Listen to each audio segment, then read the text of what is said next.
श्रीमती अनुप्रिया पाटिल। धन्यवाद सभापति महोदय।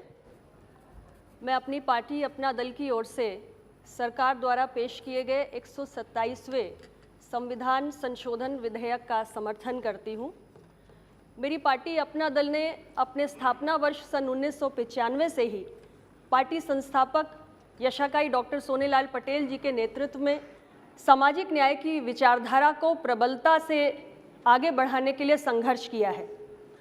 और मेरी पार्टी अपना दल का ये मानना है कि जब तक पिछड़े शोषित जातियों का उनकी आबादी के अनुपात में लोकतंत्र के सभी स्तंभों में, जिसमें हमारी विधायिका, न्यायपालिका, कार्यपालिका और यहाँ तक कि मैं कहूँ तो मीडिया भी शामिल है, जब तक उसमें उनकी आबादी के अनुपात में उनका प्रतिनिधित्व कायम नहीं हो जाता, तब तक सामाजिक न्याय की संकल्पना पूर्ण रूप से साकार नहीं हो सकती है। और इसके लिए ज़रूरी है कि जो हमारी पिछड़ी दबी कुचली जातियां हैं, उनका पहचान का संकट भी दूर हो और उनकी गणना भी सामने आए। और ये काम राज्य सरकारों से बेहतर कौन कर सकता है। हमारे देश के कोने कोने में ऐसे तमाम जातियां हैं जो संघर्ष करती आई हैं, जो कई बार आंदोलनरत रहती हैं कि उन्हें पिछड़ी जाति का दर्जा दिया जाए। किंतु इस प्रकरण में सुप्रीम कोर्ट के निर्णय से हमारी राज्य सरकारों के हाथ बंधे हुए थे। भारत की सरकार ने इस संविधान संशोधन विधेयक को लाकर आज राज्य सरकारों को उस बंधन से मुक्त किया है और संघीय ढांचे को सुदृढ़ करने की दृष्टि से राज्य सरकारों को ये अधिकार दिया है कि अपने राज्य में निवास करने वाली ऐसी पिछड़ी जातियों की पहचान कर सकें। और इससे हमारे ऐसे तमाम पिछड़ी जातियां जो अभी तक जिनको संवैधानिक संरक्षण मिलना चाहिए था और पिछड़ों के कल्याण के लिए चलाई जाने वाली तमाम ऐसी योजनाओं का लाभ मिलना चाहिए था जो नहीं मिल पा रहा था, उनकी पहचान करने का अधिकार भी राज्य सरकारों को मिलेगा और ऐसी तमाम पिछड़ी जातियों के साथ न्याय भी होगा। अध्यक्ष महोदय, मैं कहना चाहती हूं कि यदि तमाम सरकारों के कार्यकाल का तुलनात्मक अध्ययन किया जाए तो मोदी सरकार ने निरंतर पिछड़ा वर्ग के हित में किए गए अपने निर्णयों से पिछड़ा वर्ग के कल्याण के प्रति अपने संकल्पबद्धता को बार बार साबित किया है। इसी सदन के अंदर वर्षों तक ये मांग उठती रही कि राष्ट्रीय पिछड़ा वर्ग आयोग को संवैधानिक दर्जा प्रदान किया जाए। लेकिन ये बहुत बड़ा दुर्भाग्य है कि यूपीए की सरकार के दौरान ये मांग उठती रही, लेकिन ये सरकार बहरों की तरह व्यवहार करती रही और जो साहस यूपीए की सरकार नहीं कर पाई वो मोदी जी की सरकार ने करके दिखाया और इसी संसद के अंदर अपने पिछले कार्यकाल में संविधान संशोधन विधेयक प्रस्तुत करके हमारे राष्ट्रीय पिछड़ा वर्ग आयोग को संवैधानिक दर्जा प्रदान करने का कार्य किया। इस देश में नवोदय विद्यालय, केंद्रीय विद्यालय और सैनिक स्कूल ये वर्षों से संचालित हो रहे हैं, लेकिन कभी भी ये ख्याल नहीं आया कि इन स्कूलों के अंदर जो हमारे पिछड़ी जातियों से आने वाले छात्र छात्राएं हैं उनको पिछड़ा वर्ग का जो आरक्षण है उसका प्रवेश प्रक्रिया में लाभ दिया जाए। मोदी जी की सरकार ने ये निर्णय भी करके दिखाया। पिछड़े वर्ग की हमारे जो क्रीमी लेयर की आय सीमा है उसको 6 लाख से बढ़ाकर 8 लाख तक करने का भी काम मोदी सरकार ने किया।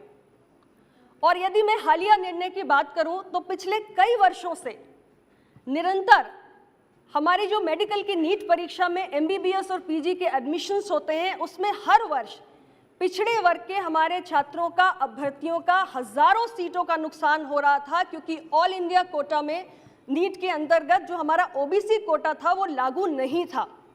मांग तो वर्षों से उठ रही थी, हजारों सीटों का नुकसान भी वर्षों से हो रहा था, लेकिन अगर इसके प्रति किसी ने संवेदनशीलता दिखाई है तो माननीय प्रधानमंत्री श्री मोदी जी की सरकार ने दिखाई है और all India OBC quota NEET प्रवेश परीक्षा के अंतर्गत लागू करने का निर्णय भी किया है।